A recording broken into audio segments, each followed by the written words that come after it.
I'm a person, you got it?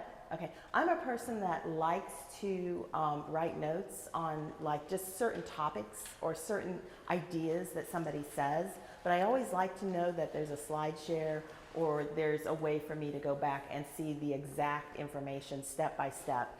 And that's basically what I'm going to do, is give you all of that information.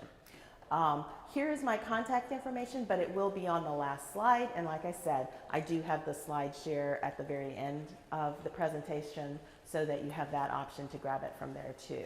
I have business cards and we'll be down in the community lounge a lot today.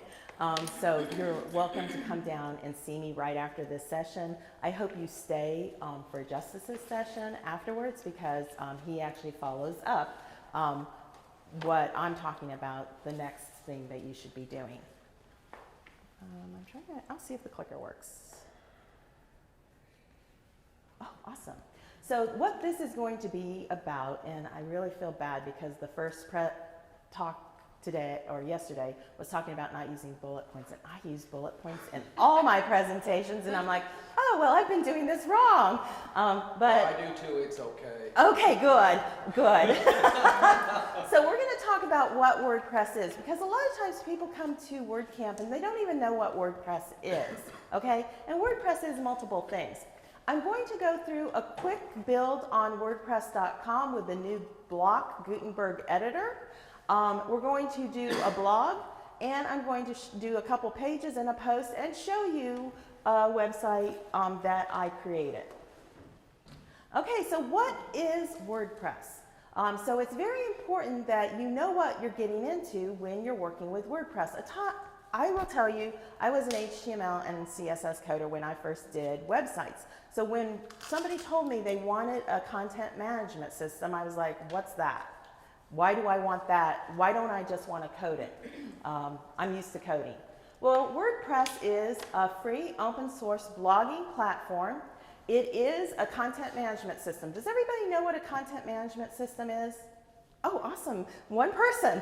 Okay, a content management system is where you have a tool that allows you to put content into your website without having to code. Okay? Content is the words, it's the videos, it's anything that you want to put into your website. So that's a very important thing that you know. WordPress is a content management system. It is based on PHP code and MySQL database, but it still has HTML and CSS in it, okay? But they do have PHP templates. It runs on web hosting, either through WordPress.com or your own hosting, okay? It is very great because you can extend it with more code, with plugins or themes. Plugins give you functionality, themes give you the look and feel. WordPress is amazing, but it is always constantly changing. This is one of the things that people will talk about WordPress and say, I don't want to use WordPress because they're always doing updates and it's a security risk. It is only a security risk if you don't do your updates, okay?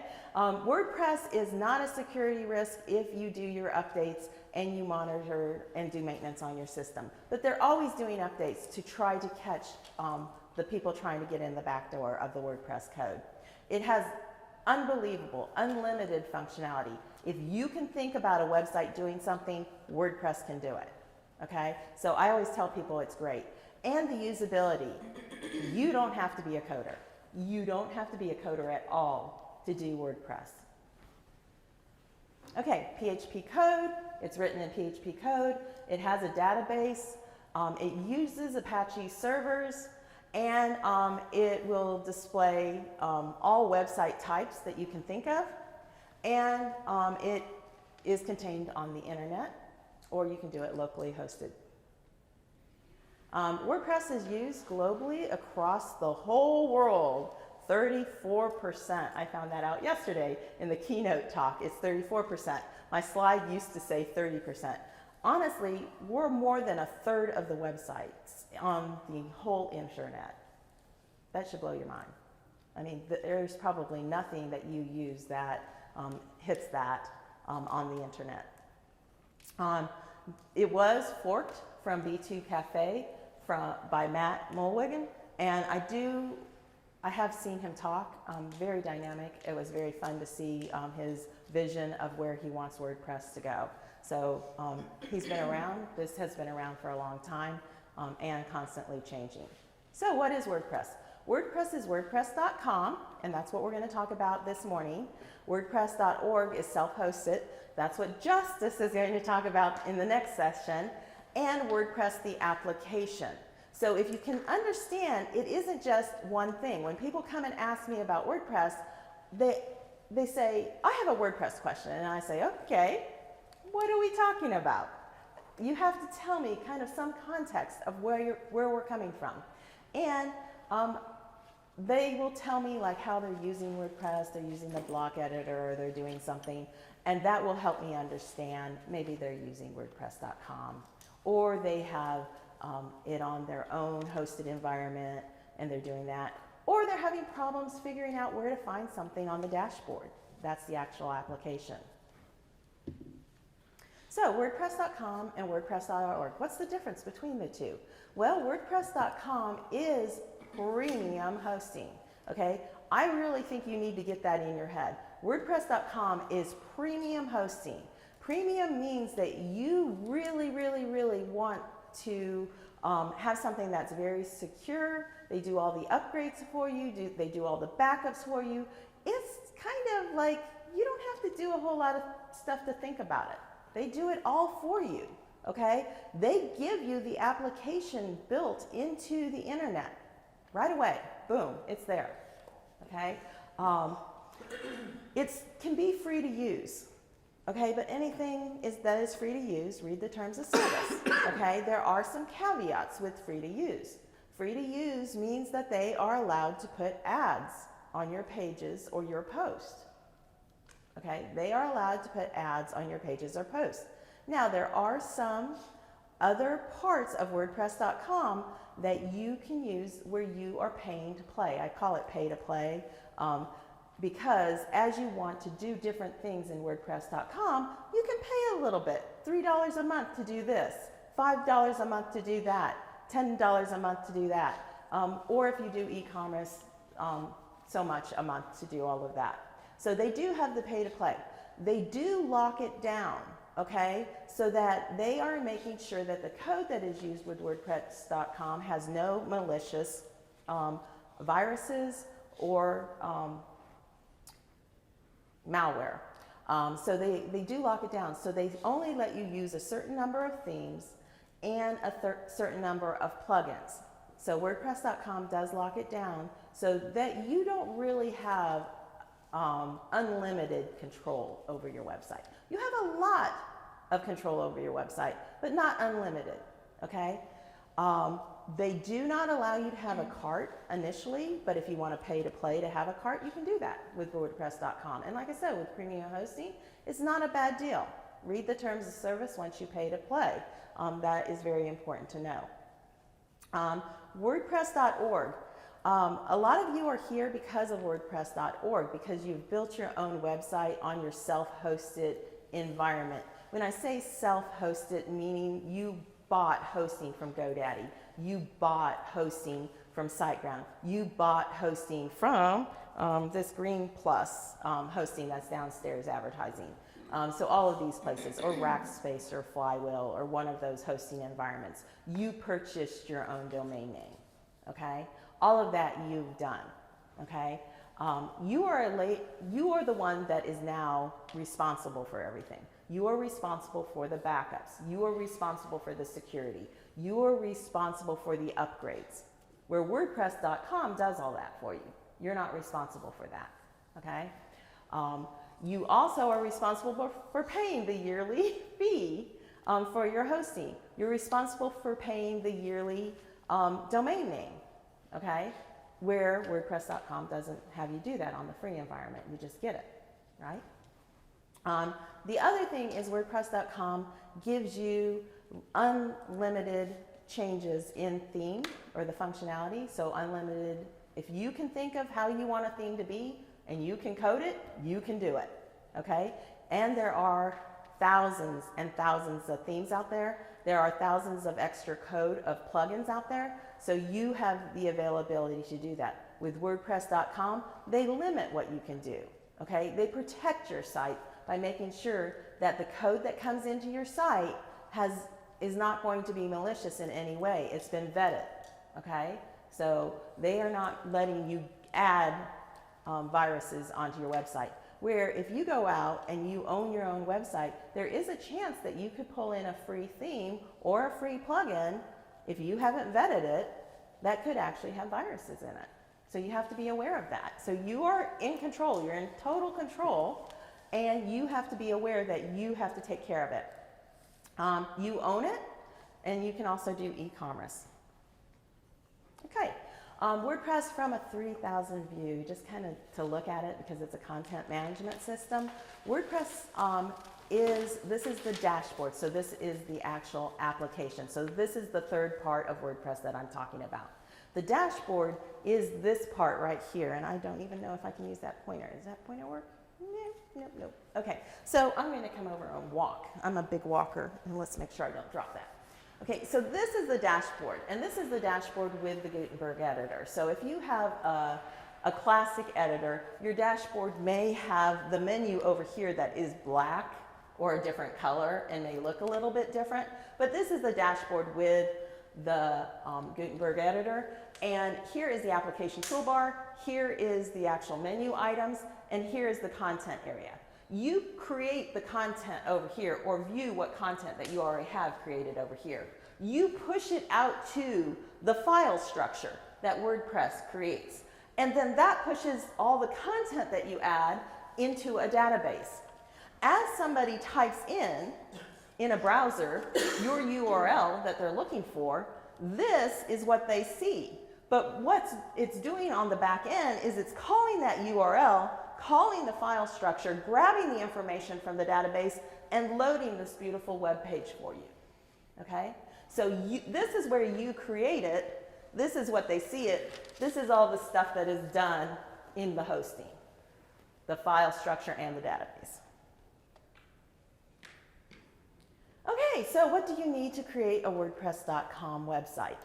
Okay, you need to have an email. You have to prove to WordPress.com that you're not a bot. You have to have access to an email. So you have to be able to sign on to an email and get off an email. You want to have a browser. Websites are all Websites are all browser-based. And then the other thing is you have to have a plan. I love people that build websites that don't have a plan. They have none of their text, they have none of their pictures, they have nothing except they have an idea. I need an internet presence, okay? But then they don't really know what they want to do with their website. They just look at other people's websites and say, hey, I need a home page, I need an about page, I need a contact page, but then they have none of the information for it. So gather all your information first before you build a website. That's probably the best thing to do. Audio, video, all that fun stuff. Then you will go to WordPress.com. Now, I get to exit this. Let's see if I can get to my WordPress.com. So this is what it will look like, either via the screen or it will look like this. I already have a WordPress.com website created with my email. So I have, through the slideshow, I'm going to go back real quick to the slideshow and flip through those slides fairly quickly to show you how you would set up a brand new one. And those slides are available for you guys to go back through if you're kind of curious or you're like nervous about doing it yourself and am I doing it right? Is there a wrong way to do it? So it will just kind of give you that idea. So let me go back there.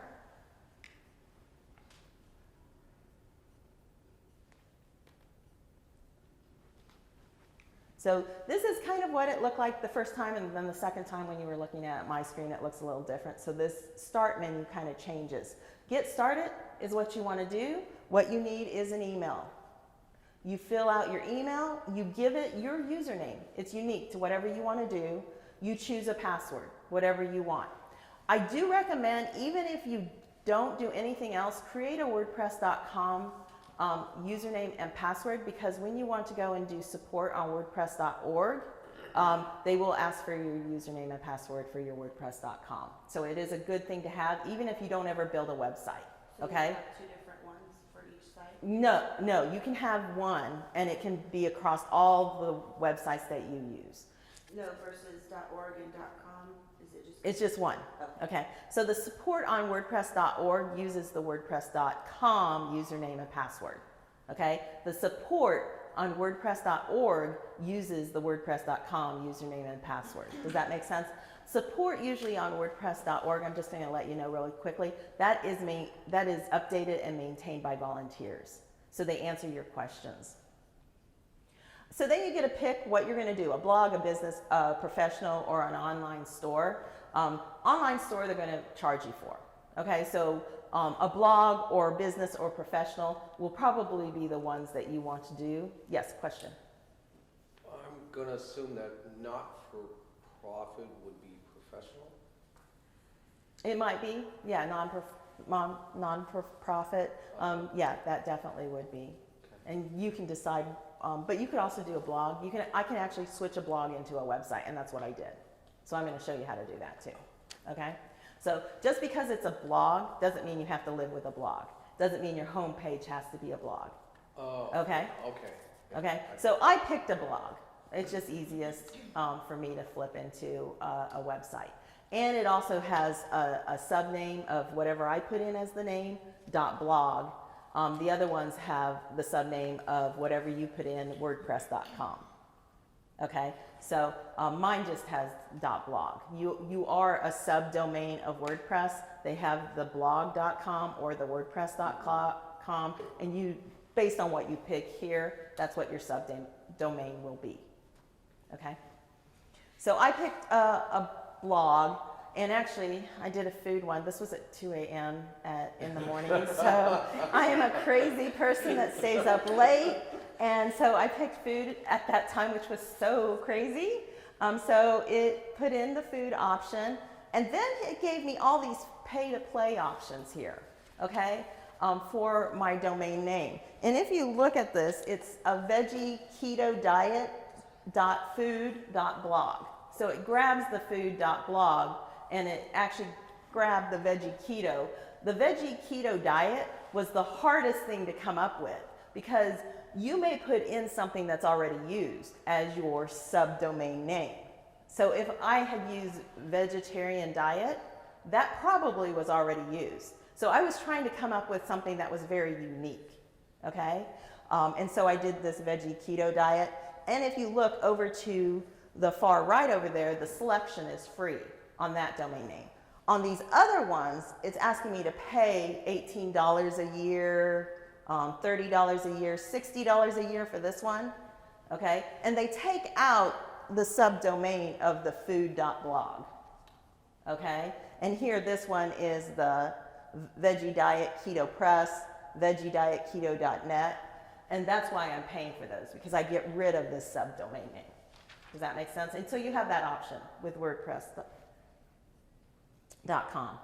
So then even after you pick the free, so I selected the free, it still tries to get you to buy something, okay? So these are all the other options that you can buy, and it's saying, hey, for you being a freelancer, this $8, well, that's actually per month annually. Okay, so you have to pay $8 per month, and then you have to pay the whole thing annually. So what's 8 times 12? 96. Okay, so that's $96 to get these options that you get there. But if you want to do what I'm doing, you just go to the very top and start with the free site, okay? And it's always good to start with a free site, especially if you don't know really what you want to do. You just kind of want to play with WordPress, and you just kind of want to get a feel of what WordPress can do. So it's really good, especially when you're learning, to start with a free site. You can always buy stuff. You can always buy stuff. This plan stuff is always there for you to go back and buy, right there. So right here, it's telling me I'm free. Right there, it's going to show me that I can go back to the plan and buy stuff. Does that make sense? So this is the dashboard that I was talking about, and this is where I'm going to get to on the internet, because I felt if I got here without showing you how you actually had to sign up, you guys might be a little lost especially when you go by yourself. But these slides are all available for you guys to go back through and look at. Available where? SlideShare, and I'll have that at the very end. It's just my SlideShare out there, and it will be posted underneath this session on the WordCamp, okay, because I will give it to them. So now I'm going to escape here, go back to my WordPress.com. I already have a sign in, and this is where I did the keto diet, and I did it for this session. Just a quick thing about me is I switched to being vegetarian because my daughter has been on me forever. I love animals so much. And vegetarians eat a lot of carbs. And so I have gained weight being a vegetarian, which you would think I would not have done that, but I did. So the keto thing came into my head and thought, oh, I'll try that. Wasn't keto lack of carbs? Yes, protein it's just supposed to be protein. And Yeah. see, people that eat meat can do a keto diet a lot easier because you just eat the meat. Where I can eat, you can eat nuts and things like that, and I'm learning how to use the nut flours to bake with opposed to using regular flour and cutting out the sugars that come with carbs. So here is my keto vegetarian one that I created. These are my sites here at the top left there. And then this is the dashboard, just like I was talking to you guys about earlier.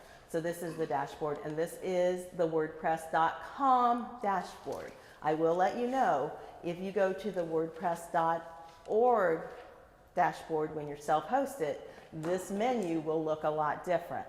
Okay, and it acts a little different. The user experience is a little different. The first thing to note is that the user experience here is that you can click, open, and close the extra sub-menus by clicking on the tools or on what I call a caret or an upside down arrow. It's just a toggle switch. You just open and close it to get to the sub-menus. And this is where you would create your pages, your posts, add media, look at your comments, or if you wanted to create a feedback like a poll or a survey of some kind. The design allows you to customize your website, which you would be customizing it based on the theme that you're going to be using.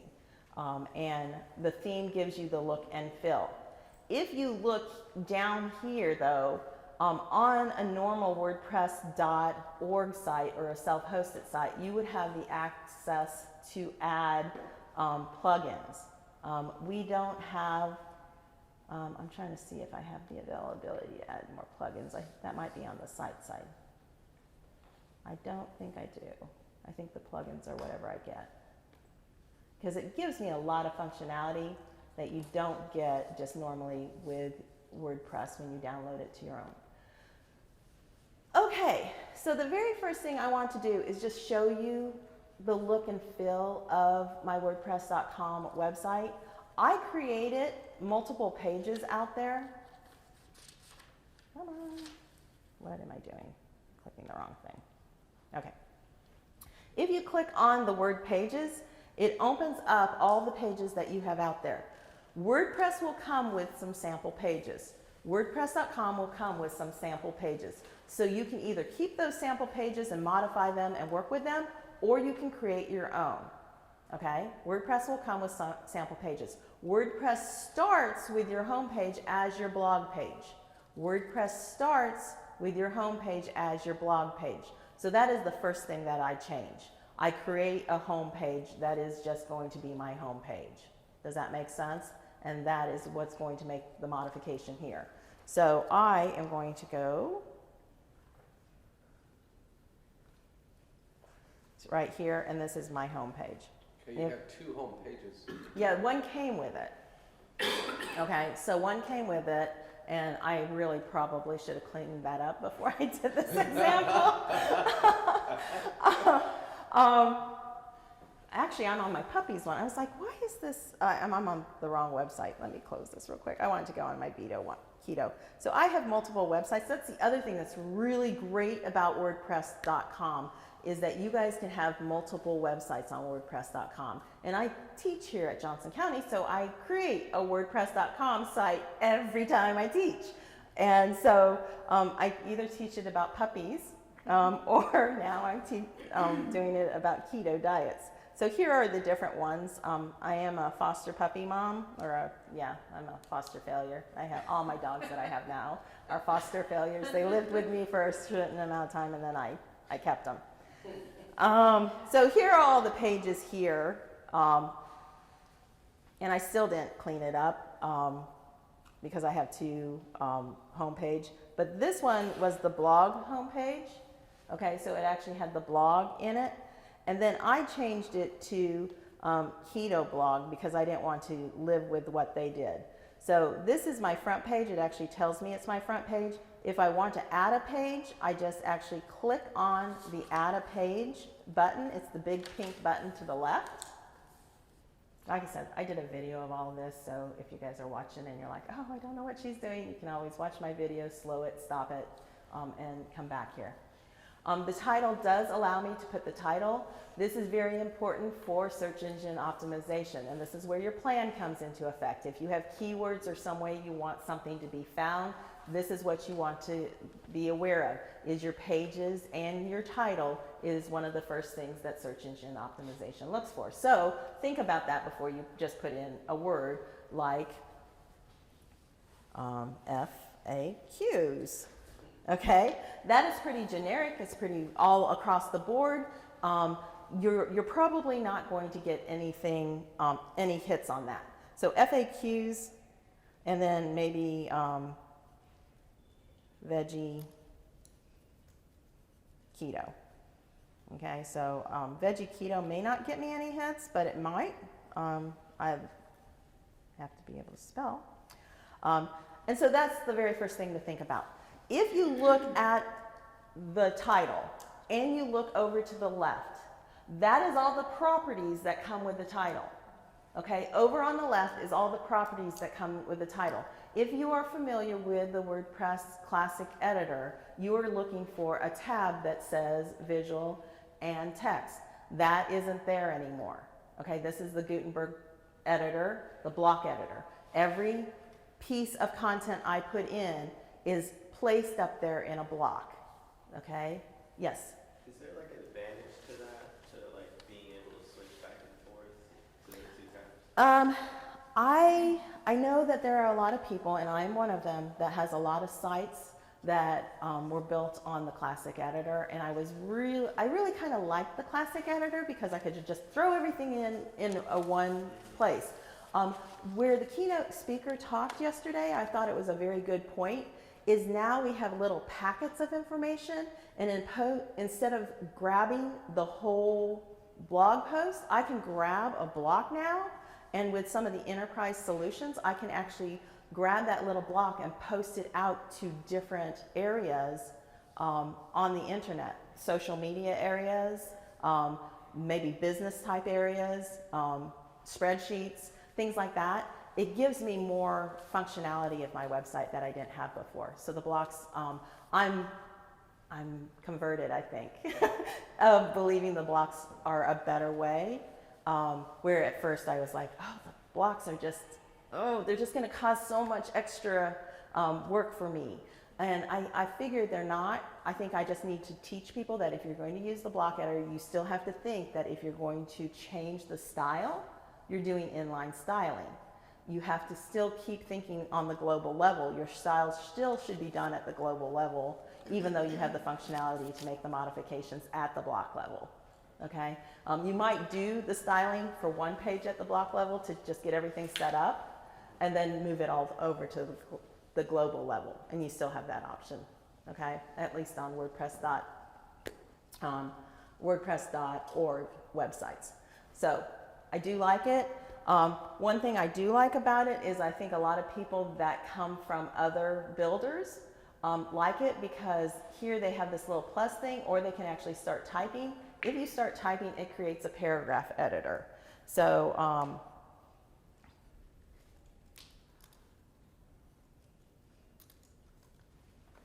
what is keto veggie? Okay, so somebody may just have a real quick question. And then if I go to another paragraph now, it creates another block. So actually you can actually see this created a block here, and it gives me this little plus symbol to allow me to add the next block. If I click on that plus symbol, it opens up a dialog box for all the available blocks that I can use. So there is a lot of things that us coders, like ordered lists and unordered lists, we had to actually go in and code that. I mean, with WordPress.com, you had to actually select it across the dialog box. As I select an option or an element option, it gives me that. And if you notice, my options over to the right here, the property values change based on the element I select. I don't get the world and I have to know which ones I can use. It gives me the ones I can use. So that's another advantage with the block editor. The block editor kind of says, okay, you're doing a list. I'm going to tell you what options you can use with a list. I'm not going to give you the whole world, okay? Where with the previous editor, it gave you the whole world because it had no idea which element you were going to put into your website. So I'm just going to say,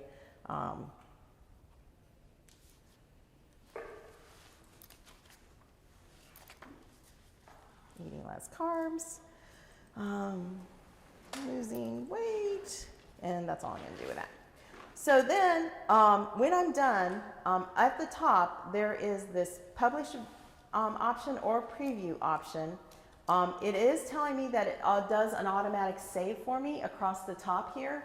So it does allow me to see that it's saving it as a draft. If I actually do a publish here, and then it gives me another option to publish. This brings up the dialog box, whether I want it to be public, private, or if I want it to be password protected. So if I'm doing some kind of membership site and I'm only going to give you the information if you have a password and I send you that password, or you sign up and you're part of a membership, that is something to think about. Publish immediately. I get very inspired at 2 a.m. In the morning to do a lot of stuff. Do you think I have a lot of readers out there at 2 a.m. in the morning? Probably not, okay? So I can actually schedule it to go when most people are up maybe looking at the internet. I think people look at the internet at their lunchtime, maybe first thing in the morning. Those are the times that I probably really want to publish. I don't really want to publish at 2 a.m. in the morning when nobody's looking. Being aware of when you're publishing is very important. And if you are one of those people that gets a lot of crazy ideas and likes to write a whole bunch of different blogs or posts at one time, you have the availability. So if I write 20 blogs or posts, I don't want them all publishing today. I can actually stretch them out over multiple days with this and setting it up to schedule. So I could actually write 20 posts and let them all fire across the whole month. So I'm going to go ahead and just publish immediately. I need to start clicking the right side. Any questions so far? This is a page, okay? So just a few words to think about. Pages, posts, and media. Pages and posts. What's the difference between a page and post in your mind? A page is something that you're creating right now. That's probably more static, where a post would be probably a little more interactive.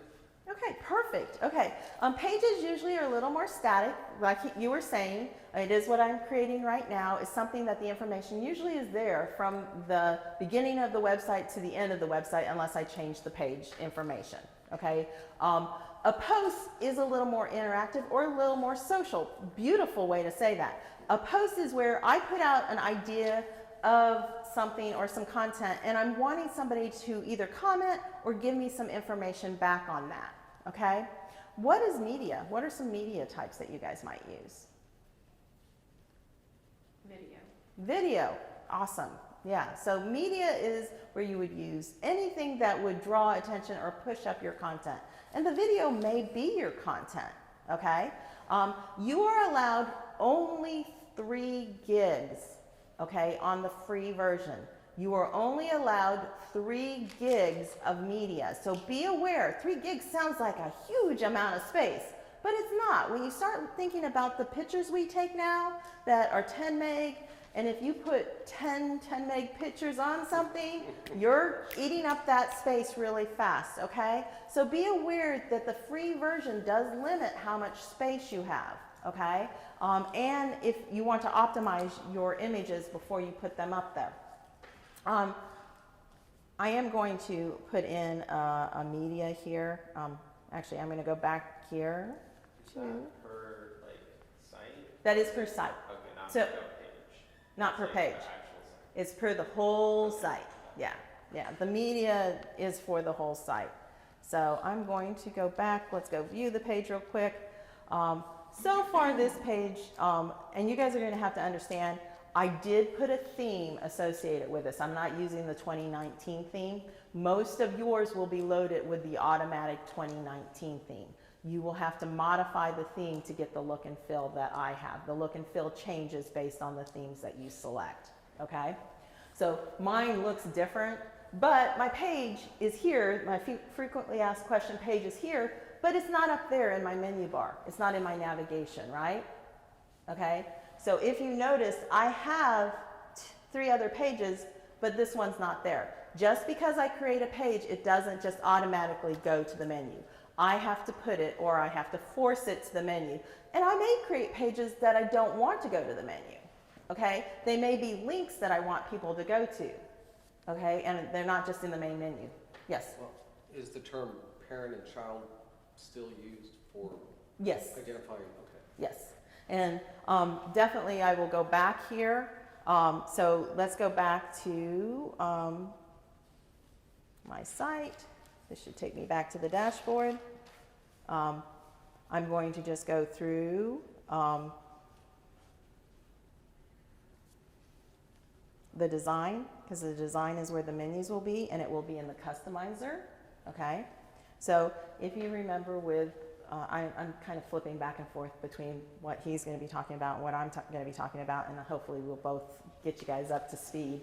But the dashboard with the WP-admin will show you a menu option under appearance. I don't have it here. I have to go to the customize or customizer to find the menu. That is the difference with using this user experience.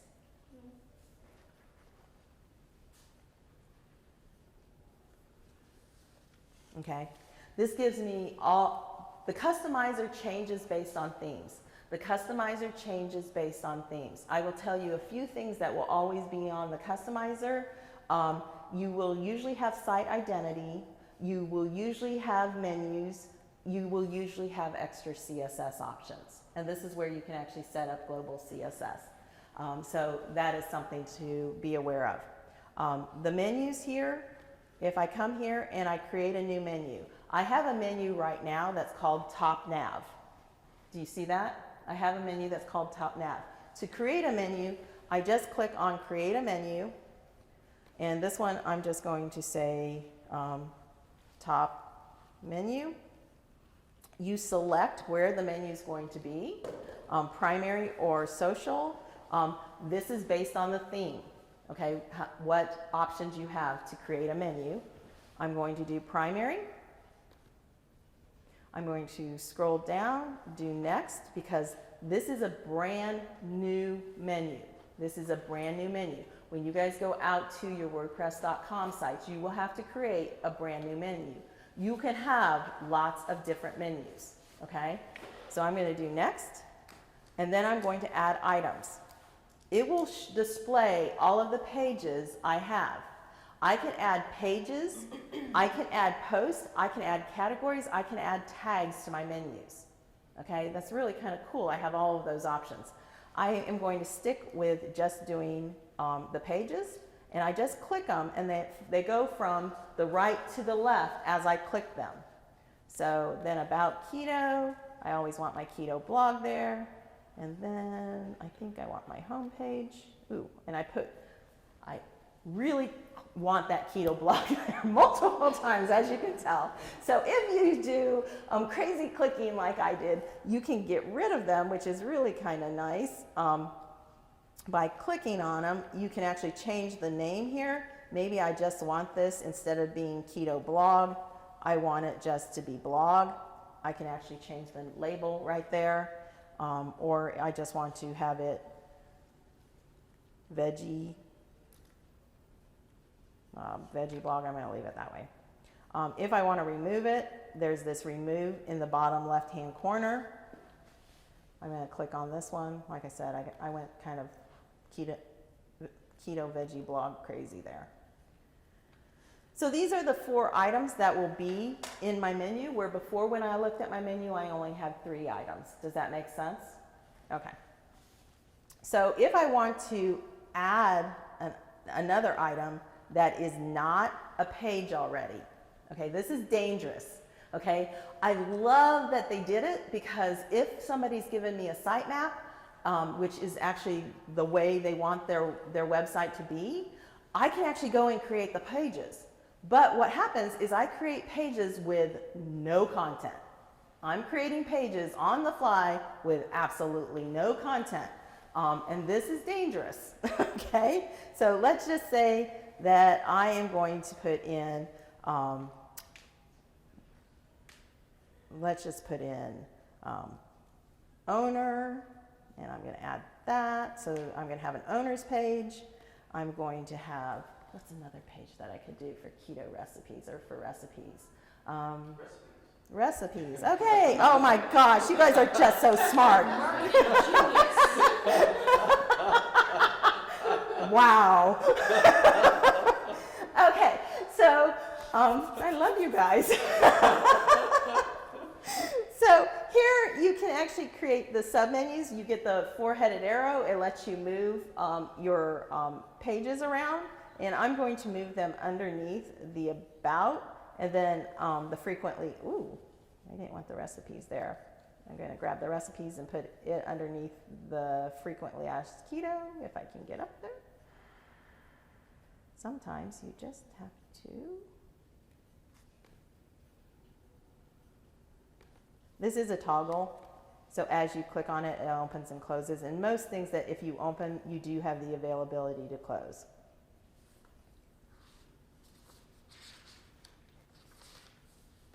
And some things are very responsive, and then other things aren't. And this may be my Mac that's having problems. Did you get it? When I've been in situations like that, I would just take the one I'm trying to move above and move it below. Well, and I'm trying to move it to here, okay? And you move it out, and then you're right, moving it below might be smarter. Frequently asked questions, and I want to move it out. Come on. Okay, I'm going to stop fighting it, but it works a lot better on my desktop at home, where I have not just using my finger. What's and the reorder? Like, what happens when you click on that? it actually gives you this, where you can actually, oh, that probably might work a little bit better, is I can actually move those up. Oh, you guys are just too smart. Maybe. I can move this up, but you have to be on the one you're moving up or on the one you're moving down. And a lot of times people just keep clicking the top one and don't pay attention to where it is. And I actually am going to put this one. Let's see if I can go and move this one. This lets me reorder it in here. I bet you click that right one and move it out. Let's try that. This one? No, the Arrow headed right.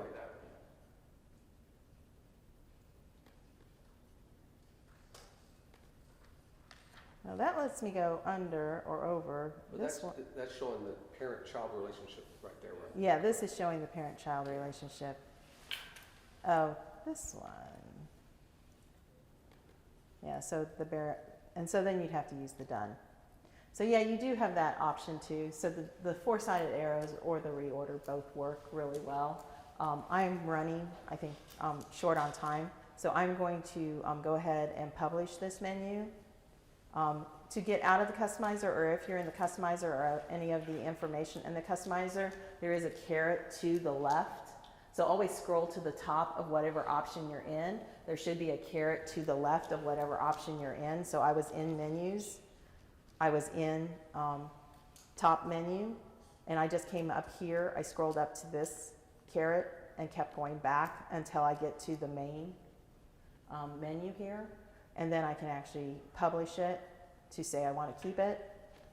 Publishing is the only way that it keeps it. I want to view my site again. Or maybe I don't.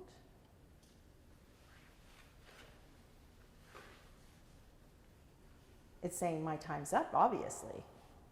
There we go. So here I'm going to visit the site.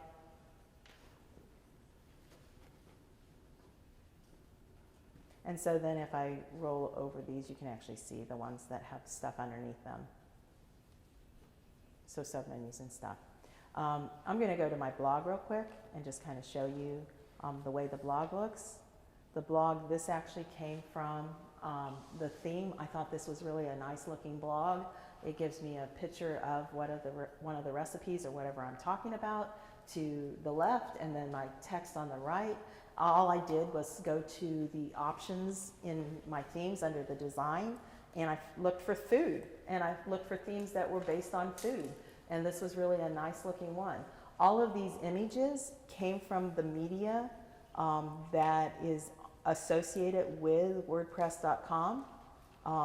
And it's Pixel, and it's free media that you can use. I do recommend that if you use somebody else's media and it's not your own, give them attribution. It's kind of the nice thing to do, okay? I'm going to stop because we only have 10 more minutes before I have to let him get up here. So any questions really quickly? What about mobile friendly and site speed for the WordPress.com? All of the themes will be mobile friendly. They vet them all and they will all be mobile friendly. If you look at mine right now, if you go out to, this would be veggieketo.food.blog. It is mobile friendly. The theme is mobile friendly. If you go out and look at the theme design or the customizer, I think the customizer actually lets you see it in the mobile friendly view. Right here at the very bottom. So right here is what it's going to look like on a phone. Okay? And what about speed? WordPress.com speed is amazing. Okay? It's like really fast. Like I said, it's premium hosting. They control that in terms of like the size of the pictures and... Yeah, they take care of all that. The only thing is, like, if you put up a lot of big pictures, okay, I always recommend people size their pictures. If you have Photoshop and you're a graphic designer, go for it. Size the pictures and don't take a 4,000 by 4,000 picture and put it in a 200 by 200 area. A pixel is a pixel is a pixel. A byte is a byte is a byte. You're slowing down your pages because you're forcing the code to send packets over that you don't need and having them to resize those. Okay, so if you know your picture is only going to be 400 by 400, size it. Pixlr, pixlr.com/editor is a free editor. pixlr.com/editor is a free editor. If you go to the application toolbar and look for image, there will be image size, and you can size your images. You can do it all for free. Please save your originals. Don't save it over the same name. Change the name. That's one of my big things, pet peeves, is people overwriting the original image. And you can't get back to it. Any other questions? Yes? Yes, regarding speeds, that's an issue right now. What about linking out of the site to... Okay, via text, okay, when I'm editing text, so if I'm going to go back real quick. When I'm in text, and he will also, Justice will also be able to show you this, if I'm on a page or a post, and I'm going to go to what kind of recipes. based on the block that I'm in, if I'm a text block or if I'm on an image block, if I highlight an area that I want to link, you will actually see there's a little link option there. Yes. Okay, you can link to a page that already exists on your website, or you can link to an external website. Yes. If you link to an external website, you have to apply it. So the apply is like a little apply option. You apply it. So let me go ahead and click this real quick so that you guys can see that. I didn't want to do that. Come on. So here I click that.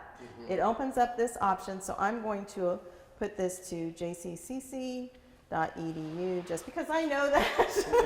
But it is an external link. I'm applying it, but I wait before I continue on. Okay, I stop for a second because this is an external link. I don't want it to take it away from my website. I want it to open another tab. So what I do is this down caret here, I click that and it gives you this little toggle to open it in a new tab. Okay. Okay? Did that answer your question? Yes. Okay. Any And other? And speed, regarding speed, it shouldn't affect It shouldn't affect. any, okay. No. And you can add YouTube videos in by just grabbing the share, go to the YouTube, find the share option, copy the link. Copy the link from the share and then just paste it in as text or paste it in as a video and it should be perfect. Yeah. Okay? Because you're given the option within that block. Yeah, and I'm going to stop because poor Justice will not have any time to talk if I keep talking. And so I'm going to go ahead, just exit this real quick. My PowerPoint is on SlideShare. I'm going to have it to Travis. So you should be able to go underneath my session, find my PowerPoint. It will have my contact information. It will have the YouTube video, and it will have the SlideShare of this whole presentation. Where is that? It will be underneath the session, the session on WordCamp KC 2019. Okay? Yeah. Thank you, guys.